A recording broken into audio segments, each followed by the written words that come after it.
Buenos días, mi nombre es José Costa Gutavera, soy médico ocupacional de ATSA y les traigo la capacitación sobre prevención del consumo de sustancias psicoactivas, alcohol y drogas. Vamos a ver por qué es importante conocer este tema. Este tema tiene gran valor social, laboral y familiar. Por disposiciones legales nacionales y por política corporativa de ATSA, tiene tolerancia cero para los trabajadores durante el horario laborable. Existen múltiples tipos de sustancias psicoestimulantes, con variados efectos en el organismo y consecuencias que impactan en los ámbitos de la salud, la familia y el trabajo de la persona. Veamos responsabilidades en ATSA. La política de ATSA, por disposición de la DGAC, es tolerancia cero. Esto quiere decir que ninguna cantidad es tolerable. Las sanciones van desde el despido, cese, no renovación contractual, hasta la separación temporal de su puesto de trabajo. En actividades operativas, la falta se agrava más, porque se pone en peligro la salud propia de terceros. Además, está prohibido trabajar en ATSA hasta 24 horas luego de haber consumido bebidas alcohólicas o drogas. En caso de consumir medicamentos, sea de forma temporal o permanente, se les indica que deben notificar al área de salud y seguridad ocupacional, pues estos podrían afectar su capacidad de trabajo y volverlos más vulnerables a tener accidentes. La omisión de la notificación o reporte se considera como una falta. Acá quiero ampliar un poco más. Hay muchos medicamentos, sobre todo en nuestra sociedad, que prescribimos o nos automedicamos sin ningún consejo o recomendación profesional y desconocemos los efectos secundarios. A veces escuchamos que tal o cual amigo toma tal o cual pastilla para descansar mejor, pero no estamos conscientes de cuánto dura el efecto. Y es que usualmente asumimos que al despertar el efecto desapareció, y no es así. Las drogas, así como empiezan su efecto paulatinamente, también desaparece paulatinamente. Uno recupera sus habilidades cognitivas, despierta, recupera la conciencia, pero el efecto puede seguir todavía latente, afectando, por ejemplo, la velocidad de reflejo. Entonces, no es igual la capacidad de respuesta de una persona bajo los efectos de ciertos medicamentos. Y para conocer esto es importante que le avisen al área de salud. Yo con gusto voy a poder resolver sus dudas en este tema. ¿Qué otros temas vamos a revisar en esta charla? Vamos a ver responsabilidades en ATSA, que lo acabamos de hablar, definiciones, clasificación y efectos en la salud, factores desencadenantes, alcoholismo y vamos a hablar un poco sobre la prueba de detección en orina. Veamos algunas definiciones. Farmacodependencia. Se define como el estado psíquico y físico causado por la interacción entre un organismo y un fármaco, caracterizado por modificaciones en el comportamiento y por otras reacciones que comprenden siempre un estímulo incontrolable para consumir la sustancia adictiva, de forma periódica o continua, a fin de experimentar sus efectos psíquicos o bien para evitar el malestar producto de la abstinencia. La farmacodependencia está muy ligada a la abstinencia, al síndrome de abstinencia, a la adicción. ¿Por qué? Porque usualmente quien recurre a las drogas, a las sustancias psicoactivas, como le estamos llamando, lo hace por diversos factores. En todos esos factores lo que uno busca es una sensación de bienestar. Y aparte de la sensación de bienestar que les pueda proveer la droga, qué sé yo, porque resuelve su curiosidad, porque les da aceptación social, etc., trae también una sensación que puede ser estimulante o grata a nivel bioquímico, o sea, nuestro cuerpo lo siente bien, digamos. El problema es que cuando el efecto pasa, todo lo que era normal y tolerable, vamos a llamarle así, se hace mucho más intolerable, mucho más gris, vamos a ponerlo, ¿no? Es lo que le llaman la bajona. Entonces, por un lado, volvemos a ese factor predisponente que nos incomoda, a ese aburrimiento, a esa falta de curiosidad, pero también volvemos a ese estado donde ya no tenemos los efectos de la droga en el organismo. Y esa sensación se traduce en malestar, en necesidad. Y entonces, ¿qué hacemos? Para calmar ese malestar, volvemos a la droga. Entonces, ¿se dan cuenta cómo empiezas por un factor desencadenante? Pongamos, estabas aburrido.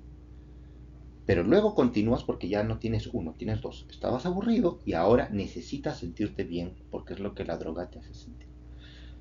Y eso solamente se sigue complicando en el tiempo.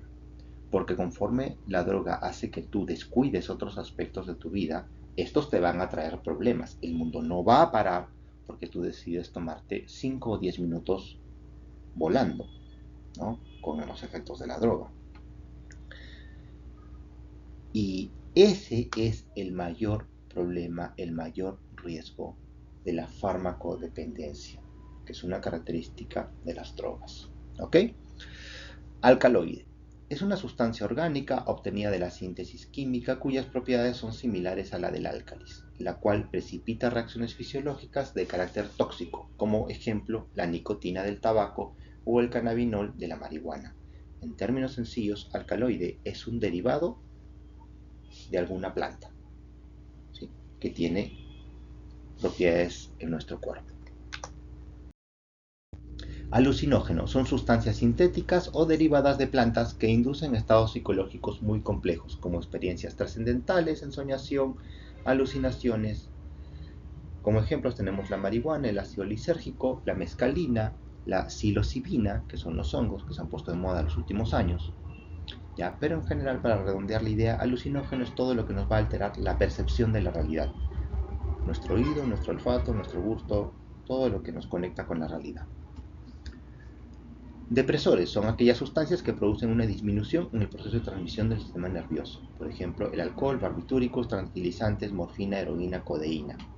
El alcohol, supongo que ya esto lo saben todos, pero si no, hay que actualizarse en los conceptos. El alcohol no es que nos alegra, no es que nos anima, no es que nos estimula. El alcohol, en teoría, causa esos efectos porque lo que hace es que deprime primero nuestro sistema de inhibición y por tanto nos atrevemos a hacer otras cosas que normalmente no haríamos. Pero lo que está haciendo es deprimiendo, ¿no? Está disminuyendo un proceso de transmisión. Los estimulantes pues hacen todo lo contrario, aceleran la transmisión nerviosa, producen estados de exaltación, sensación de apetito, inhiben la fatiga. Acá tenemos la cocaína y las anfetaminas, te ponen eléctrico, ¿no? O sea, ya esto no solamente es que te desinhibes, es que simplemente tus fantasías, ¿no?, se producen a 1000 por hora y haces lo que no creías. Por eso es de que los estimulantes están más relacionados con los accidentes. No medimos el peligro.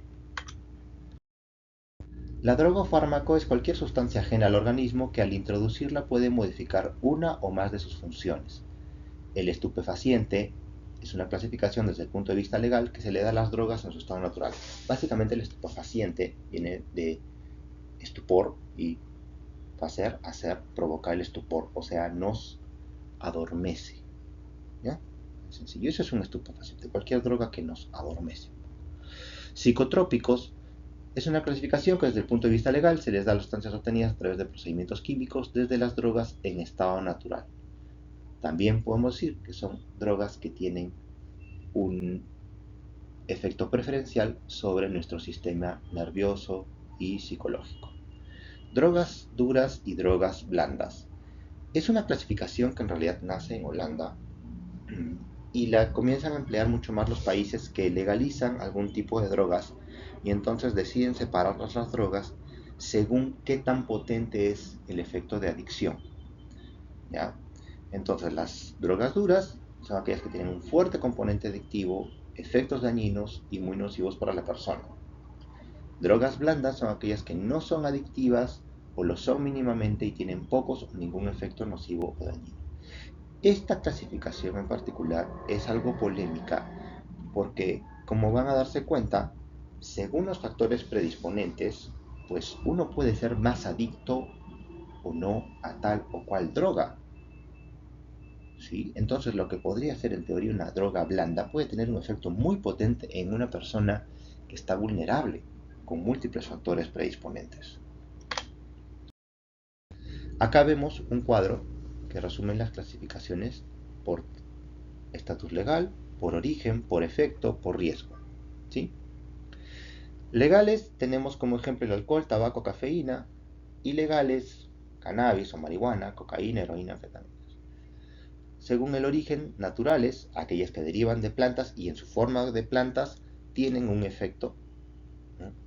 Ejemplo, el tabaco, el cannabis, el opio, algunos hongos. Semisintéticas son aquellas que parten de un precursor natural, cocaína, heroína, LSD. Sintéticas son aquellas producidas totalmente de forma artificial. Acá están las anfetaminas, ¿no? Y algunos alucinógenos. Ojo, las drogas pueden compartir distintas clasificaciones, ¿no? O sea, por ejemplo, el alcohol puede ser una droga legal y a la vez es un depresor, ¿sí? La cafeína es un estimulante, pero también es una droga legal. Entonces, por el efecto, pueden ser estimulantes justamente las que sobreexcitan el sistema nervioso, depresoras las que lo deprimen o disminuyen la actividad del sistema nervioso central, y alucinógenas ya saben que tienen que ver con la percepción de la realidad, percepción sensorial, alteran esta percepción. Por el riesgo, ¿no? Lo que les decía, drogas duras o drogas blandas. Miren, una droga dura es el alcohol. O sea, no importa si tomamos muy poco o tomamos mucho, siempre hay un daño y siempre hay un alto riesgo de adicción, ¿no? Entonces, eh, en el caso de las drogas legales, ¿no? Por eso es de que eh, la política de ATSA se extiende también al alcohol. En el caso de las drogas duras como el alcohol, que pueden ser legales, el riesgo sigue existiendo. Y vamos a ver casi al final, ¿no? ¿Qué tan poderoso es el alcohol según su concentración en sangre? Efectos sobre la salud.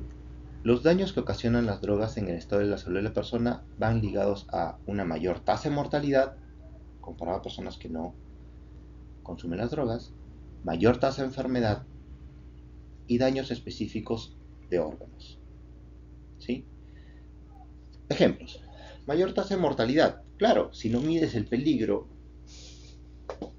conduces en estado etílico, te accidentas, mueres. Mayor tasa de enfermedad. Volvamos con el alcohol. Si no mides, crees que la vida se te va a pasar muy rápido, a los 25 años ya tienes hígado graso. A los 30, si no cambias tu rumbo, pues vas a tener una cirrosis. Y adiós. Daños específicos. Bueno, el daño del hígado, ¿no? Por el alcohol.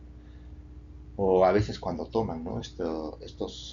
El metanol, estos licores artesanales que te pueden dejar ciego. Veamos los opiáceos. Son derivados del opio.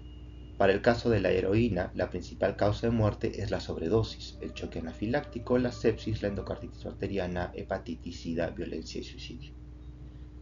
Un poco hablemos sobre todo esto, ¿no? Ay, el doctor nos quiere asustar, ¿no? Veamos por qué es cierto.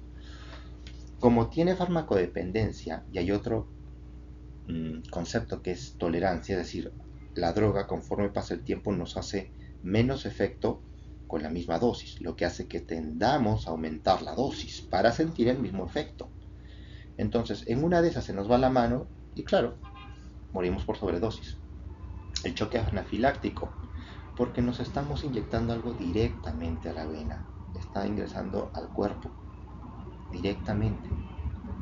Y si nos hizo alergia cualquier partícula de esa droga, adiós. La sepsis y todo lo que tiene que ver ahí con infecciones, pues básicamente porque estamos colocando una aguja que a veces no desinfectan, que a veces comparten.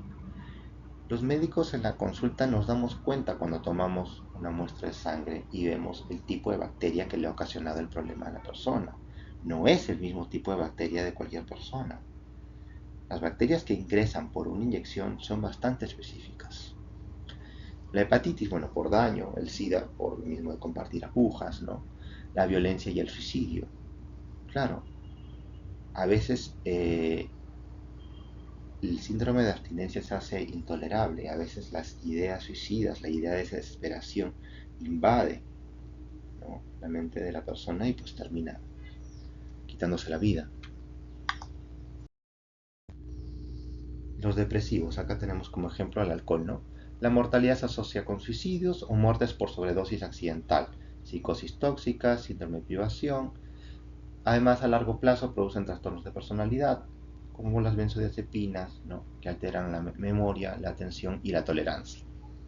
Vamos a ver más adelante un poco más sobre el alcohol, pero acá hablando sobre las benzodiazepinas, el alprazolam, el clonazepam, son drogas que se abusan mucho hoy en día. Hay muchas personas que se automedican y tienen el problema de farmacodependencia y tienen el problema de tolerancia. Es decir, necesitamos más dosis conforme pase el tiempo para tener el mismo efecto. Doctor, yo antes me dormía con un cuartito del prazolam. Ahora necesito un clonazepam, si no, no siento ni chiste. Nada. El problema es que el clonazepam no tiene un solo efecto. No es que solo está ahí para hacerte dormir. El problema es que entre sus otros efectos puede ser depresor respiratorio. Entonces, claro, te puedes ir a dormir, pero para siempre, ¿sí? Ese es el riesgo de la sobredosis. Entonces, siempre estos medicamentos tienen que ser con apoyo o respaldo médico. Los estimulantes. La foto de abajo es bastante típica, ¿no? Creo que todos hemos visto alguna vez en internet los efectos del antes y después de los estimulantes, ¿no?, en las personas. Hay gente muy famosa que se puede ver cómo es que se demacraron tanto por el abuso de estas sustancias. Se caracterizan por ser causa importante de mortalidad por traumatismos, falla cardíaca, trastornos cerebrovasculares y cuadros sépticos por inyección endovenosa. El aumento de la morbilidad viene con cuadros de psicosis, que es lo más frecuente. La cocaína, además, trae insomnio, pérdida de peso y alucinaciones. Bueno, estas drogas, justamente como alteran nuestra percepción sensorial, como son estimulantes también, nos vuelven violentos. Estas drogas están muy asociadas por eso a actos delictivos, de violencia, ¿no? Mucha de esta gente, si no es que comete un crimen, se vuelve víctima, porque claro, a lo mejor intentan desafiar a gente que sí está metida en el crimen y pues terminan muertos. Los alucinógenos, pues la muerte se puede producir por traumatismo, sobredosis o suicidio. En cuanto a la enfermedad, la psicosis es lo más común, seguida por depresión y o convulsiones. Un ejemplo es el LSD.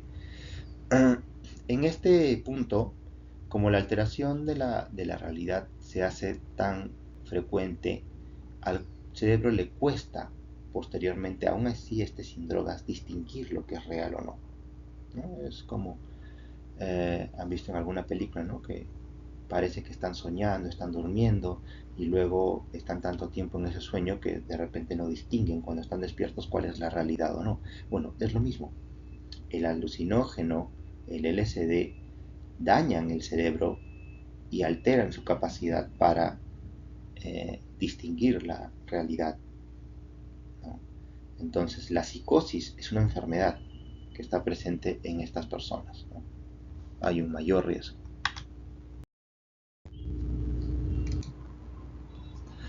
Veamos factores desencadenantes. Los factores causales son muy variados, pero generalmente no es uno solo, sino más bien una interacción de varios de ellos. Vamos a ver factores individuales, familiares y sociales. Y ojo, como dice al comienzo, no es generalmente uno solo. Suelen ser varios. Y es más, a veces uno viene tras otro. Un entorno familiar inadecuado trae alteraciones o factores encadenantes individuales. que se suma a los factores sociales y entonces tenemos ahí un ramillete de riesgos, ¿no? En los factores desencadenantes individuales tenemos la presión social, o sea, nuestra percepción de la presión social, el impulso por conocer, la curiosidad, la ignorancia o falsas creencias, desorientación, temores o dificultades para establecer relaciones interpersonales, que acompañados del primer punto, pues peor, y conflicto con las figuras de autoridad.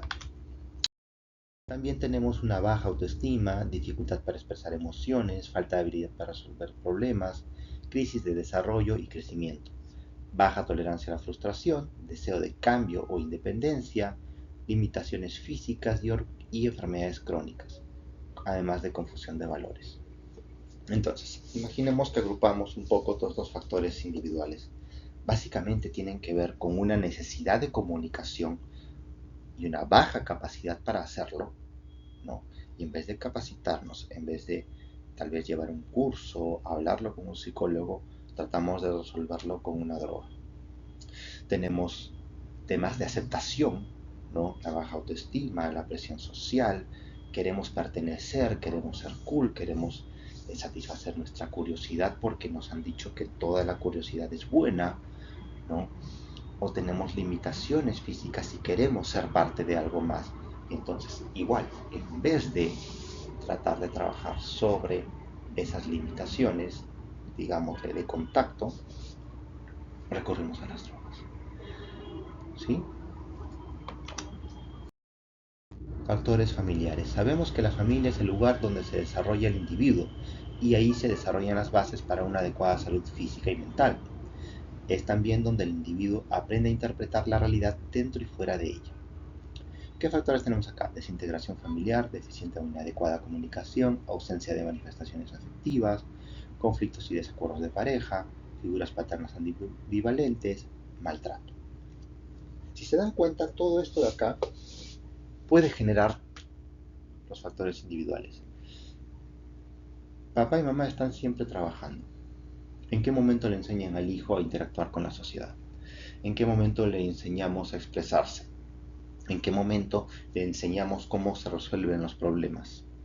Nosotros como adultos sabemos resolver problemas, sabemos conversar y vamos a tener hijos, vamos a saber enseñarles, ¿no? O por ejemplo, ¿no? Decimos, no, no le pegues a tu hermana, está mala violencia, ¿no? Pero si te molesta en el colegio, métele combo. O de repente dice, no, no está bien la violencia y sin embargo se te cayó el ají y sacaste el diccionario de palabras especiales, ¿no? O sea, papá y mamá te dicen de que lo más importante es la familia, pero no hay mucho tiempo de calidad en familia. O sea, el lenguaje contradictorio solamente genera confusión. Y un individuo con confusión ya vemos cómo trata de solucionarlo a veces. Factores sociales. Acá tenemos factores culturales, económicos, modas y estilos de vida sociales de grupo, marginación, desempleo, falta de alternativas de recreación. Esto es también lo que se podría relacionar con la presión social, ¿no? Que siente el individuo o que siente la familia. No, tenemos que ir a tal club porque en ese club se nos abre un mundo de posibilidades, ¿no? Sí, pero en ese club hacen una fiesta cada año nuevo y los chicos pueden tomar libremente. Total, hay un tópico donde pueden ir y los desintoxican. Oye, pero ¿sabes qué? Yo no quiero que mis hijos tomen. ¿Cómo vas a hacer eso? No, déjalo, son chicos, tienen que relacionarse. ¿Sí? Y si los chicos del vecino, del club, toman, pues mis hijos también tendrán que tomar. Ese tipo de pensamientos no solamente se vuelven en mensajes contradictorios de la familia, sino también en factores sociales, ¿sí? Que le están diciendo al chico, mira, con tal de pertenecer, con tal de encajar, ¿no? Con tal de progresar, qué sé yo, hay que hacer lo necesario. Entonces, claro, si el mensaje es hacer lo necesario y tienes factores individuales, tienes factores familiares, tienes factores sociales que no sabes cómo resolver, la droga puede ser un medio justificado para esa persona. Por eso en una parte, ¿no? Decía, alteración de los valores. Entonces, todos los tres factores, los tres tipos de factores, se dan cuenta que pueden estar correlacionados y nunca van solos.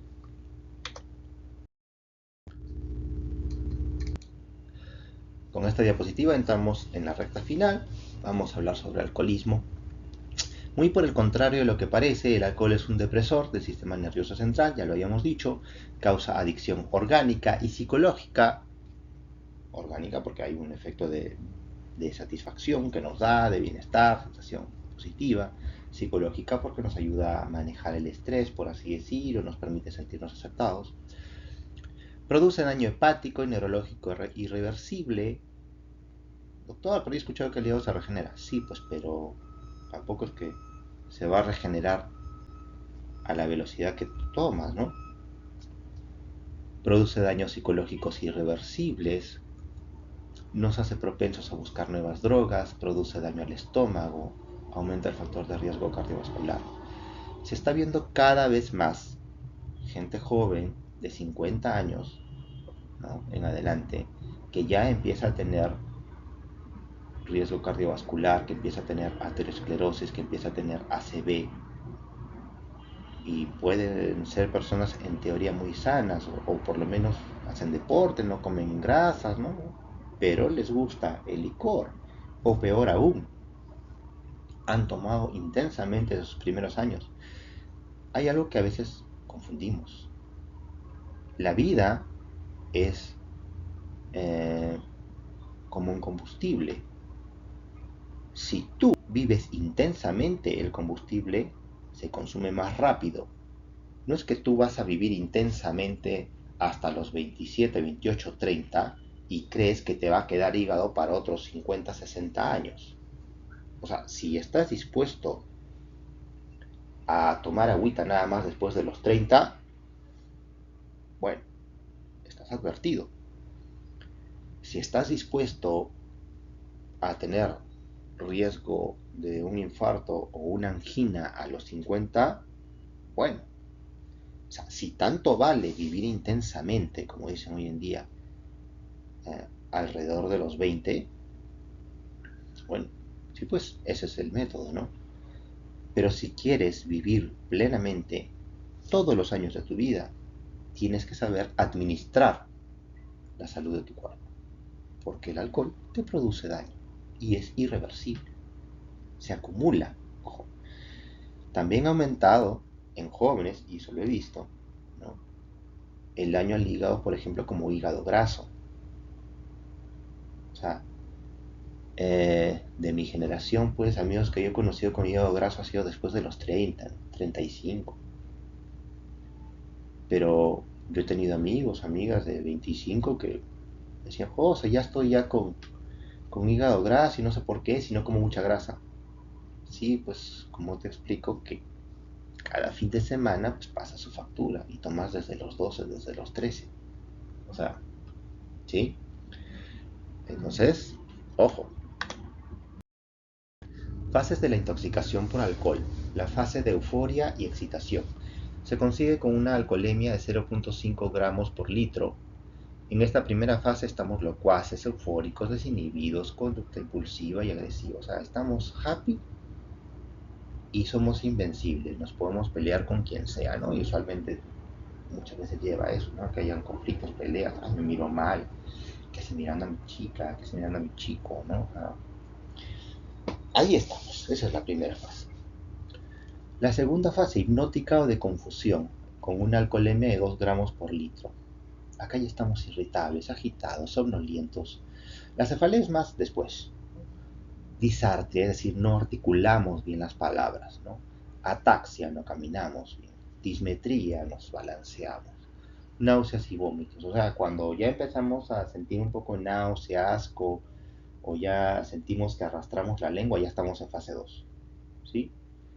El problema viene entonces, que viene fase 3 y fase 4, que son fase anestésica o de estupor y coma y la fase vulvar o de muerte. Y ojo, estas no son fases que nosotros vamos a decir, ay, se me prendió un botoncito verde y me voy a dar cuenta. No, o sea, la transición puede ser muy, muy rápida. ¿Por qué? Porque estas fases se consiguen después de que el alcohol que estamos consumiendo se metaboliza. Pero ¿qué pasa si mientras se metaboliza el alcohol que consumimos hace una hora, llegamos a la fase hipnótica, pero ahorita en la barriga ya llevamos otro litro y medio más de alcohol que hemos estado tomando? Ya por lo menos tenemos garantizado que vamos a pasar a la fase 2 al final de la hora o de la hora y media, porque se va a metabolizar ese alcohol. No, y no es que porque orines más seguido vas a eliminar más rápido el alcohol. O sea, el alcohol que orinas es el alcohol que metabolizaste. Entonces, ahí viene el riesgo, porque usualmente no nos quedamos en la fase 1. Tomamos muchas veces hasta estar en la fase 2, ¿no? Ahora está vomitando, ¿no? No, necesito dormir un ratito y luego vuelvo, ¿no? Un comercial y regreso. Y nos arriesgamos. Miren la fase 3. Hay lenguaje incoherente, depresión severa del nivel de conciencia, obnubilación y coma. Y alteración del tono muscular. Hay incontinencia de esfínteres y dificultad respiratoria. Muchas veces se recibe a pacientes en emergencia y los familiares, los amigos dicen, no, estaba muy bien, hasta que de repente nomás se puso mal de la nada. Como les dije, comenzó a procesar el alcohol que había tomado hace una hora y pasó esa fase. Probablemente se orinó y lo tomaron como gracia, se rieron, hicieron burla, pero no se dieron cuenta que era una fase 3. ¿Sí? Lenguaje incoherente, les voy a dar un tip para que se den cuenta. La diferencia entre el lenguaje coherente y disartria. Disartria es, por ejemplo, decir la pantalla se ve borrosa. O sea, sabemos que está diciendo pantalla, sabemos que está diciendo borrosa, pero está mal articulado. Incoherente es que diga la pantalla está zombie. ¿Cómo la pantalla está zombie? O sea, no tiene ningún sentido, ¿no? Una pantalla no puede estar zombie. Pero doctor, yo le escuchaba que hablaba clarito, ni siquiera arrastraba las palabras. Sí, pero ¿qué te decía? Te decía que caminaba con las manos y mugía mientras latía. O sea, eso no tiene ninguna coherencia. Esa es una fase 3. Ya está totalmente apagado su sistema de comunicación. Probablemente la persona en su mente está creyendo que dice A, pero está diciendo B. Ya, eso es lenguaje incoherente, por si acaso. Fase vulvar o de muerte. Alcoholemia de 5 gramos por litro. Acá se presenta shock cardiovascular, inhibición del centro respiratorio, parada cardiorrespiratoria y muerte. Y de nuevo, usualmente es en la fase 3 o fase 4 que llevan al amigo, al familiar a la emergencia y esperan que el doctor lo salve sí o sí porque lo han visto muchas veces de que pasándole suerito despierta, reacciona, mejora. Y bueno, pues ya a veces las personas tendemos a hacer un hábito de cualquier cosa, ¿no? O sea, no, yo siempre que tomo, sí, me pongo mal, pero me voy al toque a la clínica y me ponen un suero y estoy bien. Sí, pues, pero, ¿y el alcohol que llevas en la barriga mientras te están atendiendo? ¿Mm? En tanto te están atendiendo por una fase 3, comienzas a pasar la fase 4. Y el médico no es invencible. La fase 4 no es fácil de sacar. Un shock cardiovascular, para que tenga un poco de conocimiento en ese aspecto, significa de que la sangre se salió de los vasos sanguíneos y está en medio del cuerpo. Somos como una malagua, digamos, de sangre. Y como esa sangre no está entre los vasos, no está en el corazón. Y el corazón entonces bombea menos sangre. Los órganos sienten que no está llegando suficiente oxígeno y le dicen al corazón esfuérzate más. El corazón se esfuerza más, puede hacer falla cardíaca y los órganos que no están recibiendo oxígeno comienzan a morirse. Haces falla renal, falla hepática, todo empieza a fallar de repente y de la nada. Es que el médico no era bueno. No, es que te confiaste, que tú dijiste, pero yo lo detecté en una fase 3 porque recibí mi capacitación en el trabajo. Sí, pues, pero cuando lo llevaste al hospital ya estaba procesándose por debajo la fase 4. Entonces, no abusemos del alcohol, no es necesario pasar de una fase 1 para divertirse, para estar bien, en un momento de relajo, de compartir con las personas que queremos, ¿sí? Las pruebas de dosaje en orina. Estas pruebas son las favoritas para despistaje de poblaciones, pues son fáciles de usar, son fiables, la muestra es fácil de conseguir y son económicas. Sin embargo, también existen pruebas de cabello y distintos fluidos corporales como sangre, contenido gástrico, entre otros. Abajo, como ven, las ventajas y desventajas, ¿no?, del dosaje en orina. Tenemos entre las ventajas que es fácil recolección, siempre hay una mayor muestra, mayor concentración, se pueden detectar metabolitos de droga madre y metabolitos específicos. Metabolito es el desecho, ojo, es decir, el subproducto de algo, ¿ya? Desventajas. Manipulación fraudulenta, hay gente que cree que engaña a alguien y cambia los frascos, ¿no? O lleva su frasco ahí escondido. No valora la cantidad de consumo, claro, no te dice si estás más borracho o menos borracho, ¿no? Te dice si estás más drogado o menos drogado. No valora grado de afectación de la salud. Bueno, no te va a decir si el hígado está bien, el riñón está bien o mal, ¿no? Y acá tienen finalmente algunos tiempos de detección de resultados positivos en pruebas de orina. Vemos en saliva, en orina, en sangre y cabello, ¿no? Y miren cómo cambia entre el usuario ocasional y el usuario frecuente. Algunos pueden durar desde 1 a 3 días, ¿no? 2 días, la cocaína, alcohol 24 horas. Y otros pueden durar, mira, 90 días en el caso del cabello. En sangre, 2 semanas. Entonces, ahí podemos ver, ¿no?, de que también la prueba de orina nos sirve para evaluar justamente si una persona es usuario frecuente u ocasional. Miren cómo cambia. Por ejemplo, de cannabis, marihuana, de 30 días a 81 días. ¿Sí? Esto es básicamente un cuadrito más que nada informativo. Bueno, eso sería todo por mi parte. Les agradezco su atención y espero que nos haya quedado claro el riesgo del consumo de sustancias psicoactivas y que la tolerancia en ATSA por política es cero. Gracias.